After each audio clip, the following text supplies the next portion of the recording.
नमस्कार दोस्तों, आपका स्वागत है हमारे पॉडकास्ट डरावनी हवेली की कहानी में।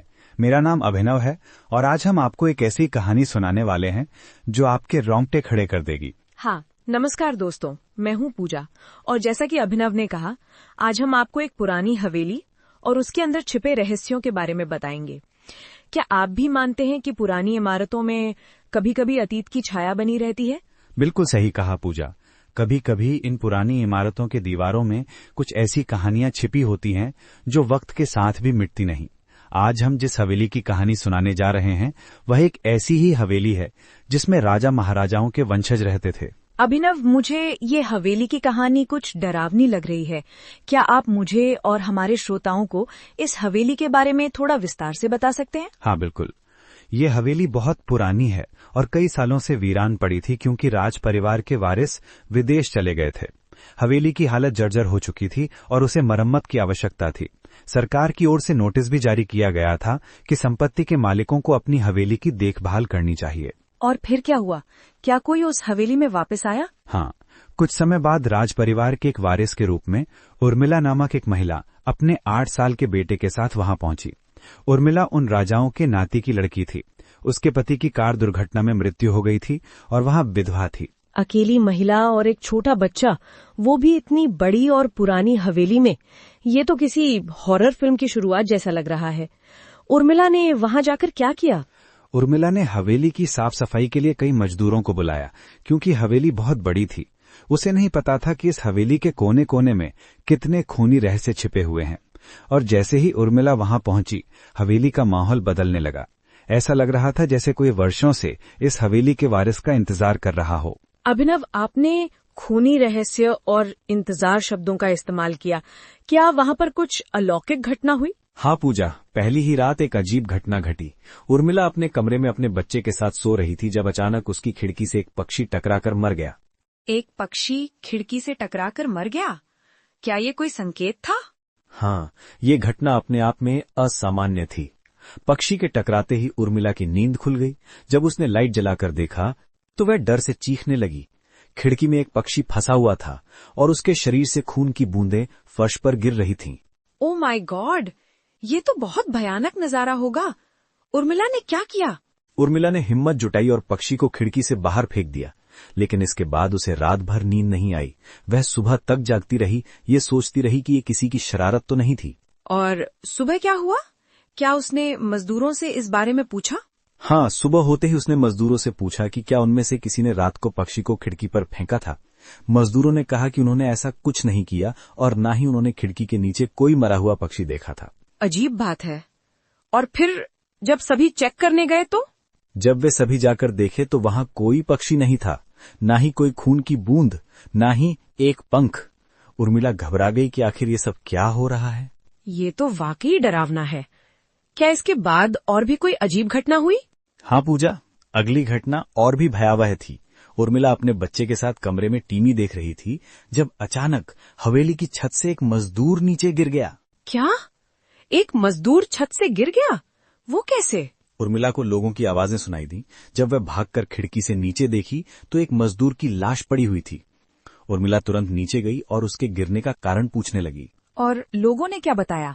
हर किसी का जवाब अलग अलग था। कोई कह रहा था कि उसने खुद छलांग लगाई, कोई कह रहा था कि वह फिसल गया, लेकिन सच्चाई कोई नहीं जानता था।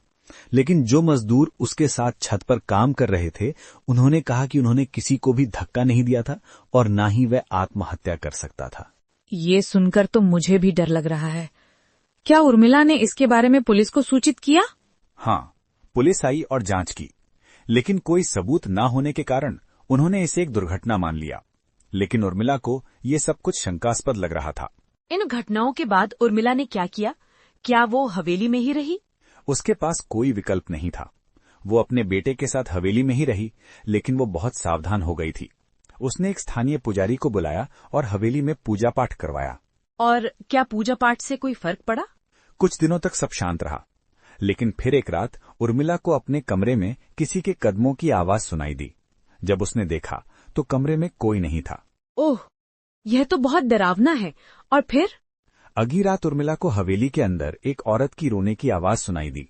वो डर गई और अपने बच्चे को लेकर कमरे में बंद हो गई। सुबह जब उसने मजदूरों से पूछा तो किसी ने भी रात को किसी औरत के रोने की आवाज नहीं सुनी थी। अभिनव, क्या आपको लगता है कि हवेली में कोई भूत था? जब इतनी अजीब घटनाएं एक साथ होने लगे तो ये सोचना स्वाभाविक है। और हवेली के बारे में जो कहानियां प्रचलित थीं, उनके अनुसार वहां पर पहले भी कई भयावह घटनाएं हो चुकी थीं।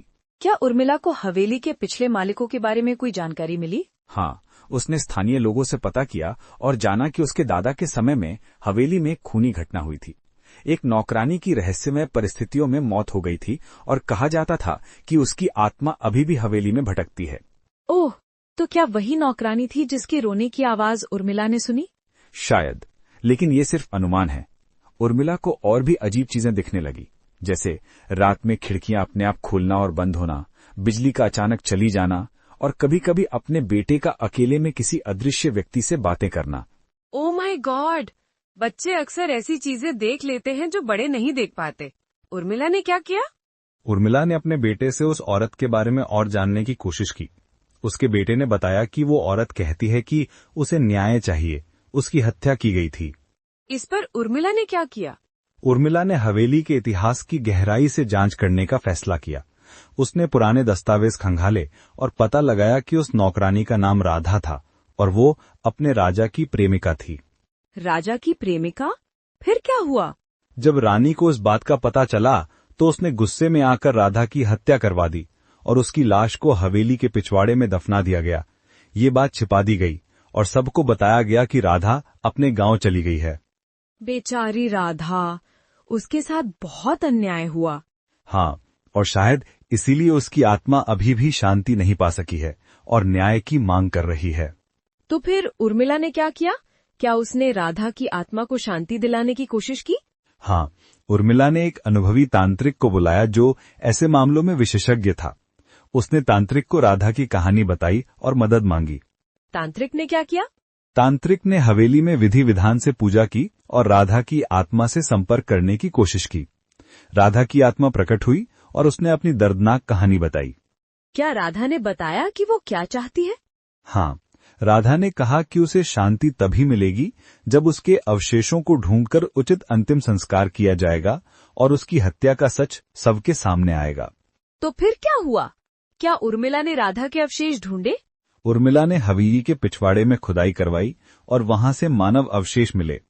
फॉरेंसिक जांच ने पुष्टि की कि ये अवशेष लगभग 80 साल पुराने थे, जो राधा के गायब होने के समय से मेल खाते थे। वाकई? तो फिर उर्मिला ने क्या किया?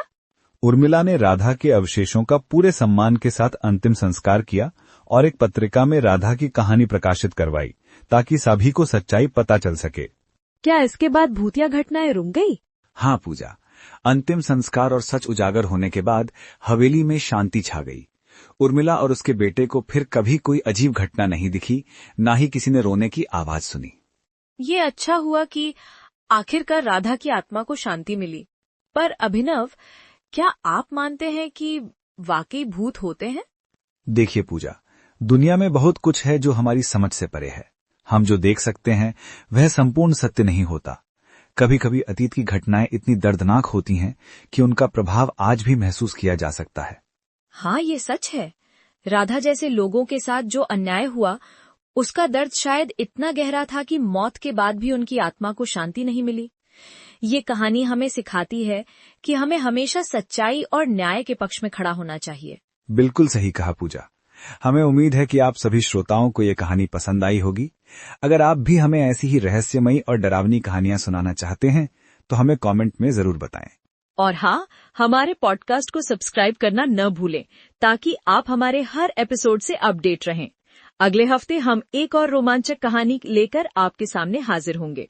तब तक के लिए यह है अभिनव और पूजा आपसे विदा लेते हुए अपना ख्याल रखिएगा और याद रखिए, रात को अगर कोई खटखटाए तो दरवाजा मत खोलिएगा।